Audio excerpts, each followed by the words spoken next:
Hi ಎಲ್ಲಿಗೂ ನಮಸ್ಕಾರ. ನಾನು ನಿಮ್ಮ ಚರಂಡ ತೋಟಗಾರಿಕಾ ತಜ್ಞ IAL ಪಾಟೀಲ್. ಸರ್ ನಮಸ್ತೆ.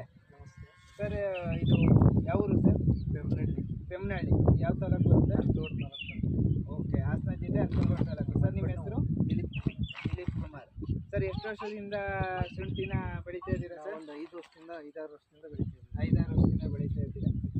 ಇದು IAL ನ್ಯೂಟ್ರಿಕಿಟ್ನ ಎಷ್ಟು ವರ್ಷದಿಂದ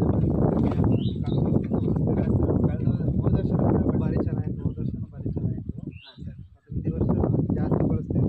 ಕಳೆದ ವರ್ಷ ತುಂಬ ಬಳಸ್ತಿದ್ದೆ. ಸರ್ ಇದು ಯಾವ ಟೈಮಲ್ಲಿ ಬಳಸಿದ್ರಿ ಸರ್? ಯಾವ ಟೈಮಲ್ಲಿ ಹಾಕಿದ್ರಿ ಸ್ಟಾರ್ಟಿಂಗ್?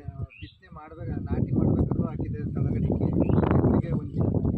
ನಾಟಿ ಮಾಡ್ಬೇಕಾದ್ರೆ ಎಕರೆಗೆ ಒಂದು ಚೀಲ. ಯಾವ ಗೊಬ್ಬರ ಜೊತೆ ಮಿಕ್ಸ್ ಮಾಡ್ಬೇಕು? ಇದು DAP ಜೊತೆ ಮಿಕ್ಸ್ ಮಾಡಿ DAP ಜೊತೆ ಮಿಕ್ಸ್ ಮಾಡಿ ಹಾಕಿದ್ವಿ. ಓಕೆ, ಆಮೇಲೆ ಫಸ್ಟ್ನೇ ಗೊಬ್ಬರ ಕೊಡ್ಬೇಕಾದ್ರೆ ಎಕರೆಗೆ ಒಂದೊಂದು ಬ್ಯಾಗ್ ಕೊಟ್ಟಿದ್ದೆ 19 ಜೊತೆಗೆ. ಓಕೆ. ಆಮೇಲೆ ಈಗ ಎರಡನೇ ಗೊಬ್ಬರ ಕೊಡ್ಬೇಕಾದ್ರೆ ಎಕರೆಗೆ 3 ಬ್ಯಾಗ್. ಎಕರೆ 3 ಬ್ಯಾಗ್. ಸ್ನೇಹಿತರೆ ನೋಡ್ತಿರ್ಬೋದು, ಸರ್ರು ಲಾಸ್ಟ್ ಇಯರ್ ಕೂಡ ಬಳಸಿದ್ದಾರೆ. ಬನ್ನಿ, ಲಾಸ್ಟ್ ಇಯರ್ ಕೂಡ ಬಳಸಿದ್ದಾರೆ, ಈ ವರ್ಷ ಕೂಡ ಬಳಸ್ತಾ ಇದ್ದಾರೆ. ಬೆಳೆ ನೋಡ್ಬೋದು, ಇಲ್ಲಿ ತೋರಿಸಿ. ಇದು ಎಷ್ಟು ಎಕರೆ ಇರ್ಬೋದು ಸರ್? ಇದು 1.5 ಎಕರೆ ಬರುತ್ತೆ. ಇಲ್ಲಿ ಬರೋದು 1.5 ಎಕರೆ. ಇನ್ನು ಆ ಕಡೆನೂ ಕೂಡ ಅಲ್ಲೂ ಇದೆ ಒಂದು. ಅಲ್ಲಿ ಕೂಡ 1.5 ಎಕರೆ ಇದೆ. 1.5 ಎಕರೆಯಲ್ಲಿ ಪೂರ್ತಿ ಅಬ್ಸರ್ವ್ ಮಾಡಿ ವಿಡಿಯೋನ. ಇವನ್ ಸರ್ ರೋಗ ಯಾವ ಥರ ಇದೆ ಸರ್? ಇಲ್ಲಿ ರೋಗ ಇದು 1.5 ಎಕರೆ ಏನೊಂದು 2 ಕೂಡ ಇರ್ಬೋದು ಅಷ್ಟೇ. ಬನ್ನಿ ಮಾಡಿ ಒಂದು ಇಷ್ಟೊಂದು ರೋಗ ಕೂಡ ಅವಾಯ್ಡ್ ಆಗಿದೆ. ಸರ್ನ ಅಬ್ಸರ್ವ್ ಮಾಡಿ. ಈ ನ್ಯೂಟ್ರಿಕಿಟ್ ಬಳಸಿರೋದು ಕೇವಲ ನ್ಯೂಟ್ರಿಯೆಂಟ್ಸ್ ಅಷ್ಟೇ ಸಪ್ಲೈ ಮಾಡಲ್ಲ. ಇಲ್ಲಿ ನ್ಯೂಟ್ರಿಯೆಂಟ್ಸ್ ಜೊತೆಗೆ ರೋಗ ನಿರೋಧಕ ಶಕ್ತಿಯನ್ನು ಕೂಡ ಗಿಡಕ್ಕೆ ಕೊಡ್ತಾ ಹೋಗ್ತದೆ. ರೋಗ ನಿರೋಧಕ ಶಕ್ತಿ ಅಂದರೆ ಯಾವುದೇ ರೋಗ ಬರಲಿಕ್ಕೆ ಬಿಡಲ್ಲ. ಯಾಕೆ ಅಂದರೆ ಈ ಸೂಕ್ಷ್ಮ ಪೋಷಕಾಂಶಗಳು ನಿಮಗೆ ಎಲ್ಲೂ ಸಿಗಲ್ಲ.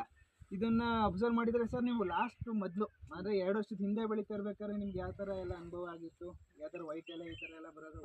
ಅದು ಸುಮಾರು ಆಗಿದೆ. ಅಂದರೆ ಇದು ಒಂದಪ್ಪಲ್ಲ ಸ್ಟಾರ್ಟಿಂಗಿಂದಲೂ ವೈಟ್ ಎಲೆ ಬಂದಿಲ್ಲ. ಹಾಂ ಸರ್, ಸ್ಟಾರ್ಟಿಂಗಿಂದನೇ ವೈಟ್ ಎಲೆ ಬಂದಿಲ್ಲ. ಬೇರೆ ಪ್ಲೇಟ್ ಎಲ್ಲ ಬಂದವೆ, ನೋಡಿದ್ದೀನಿ ಅಬ್ಸರ್ವ್ ಮಾಡಿ. ಓಕೆ, ಅದು ಬಂದಿಲ್ಲ. ಚೆನ್ನಾಗಿದೆ ಇದು ಪ್ರಾಡಕ್ಟ್. ಹಾಂ ಸರ್. ಸರ್ ಇದು ನೋಡ್ಬೋದು, ಎಷ್ಟು ಬಡ್ಡೆ ಬಂದಿರ್ಬೋದು ಸರ್? ಇಲ್ಲಿ ಅಬ್ಸರ್ವ್ ಮಾಡ್ಬೋದು. ಇಲ್ಲಿ ಇವನ್ ಬೆಡ್ಡಲ್ಲಿ ನಿಮಗೆ ಬಡ್ಡೆಗಳು ನಿಮಗೆ ಕಾಣಿಸೋಕ್ಕೂ ಸಿಗಲ್ಲ. ಇಲ್ಲಿ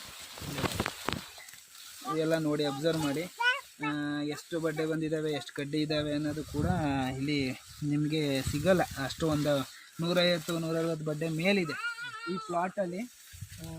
ಅಬ್ಸರ್ವ್ ಮಾಡ್ತಾ ಇರ್ಬೋದು ಸರ್. ಬೇರೆ ರೈತರಿಗೆ ನೀವು ಬಿತ್ತನೆ ಕೊಂಡ್ಕೊಳ್ಳುವ ರೈತರುಗಳು ನೆಕ್ಸ್ಟ್ ಇಯರ್ಗೆ ನೀವೇನಾದ್ರು ಉತ್ತಮವಾದ ಬಿತ್ತನೆ ಬೇಕು ಅಂದರೆ ಈ ಪ್ಲಾಟಿಗೆ ಆಲ್ರೆಡಿ ಸರ್ ಎಷ್ಟು ತಿಂಗಳಾಯ್ತು ಸರ್?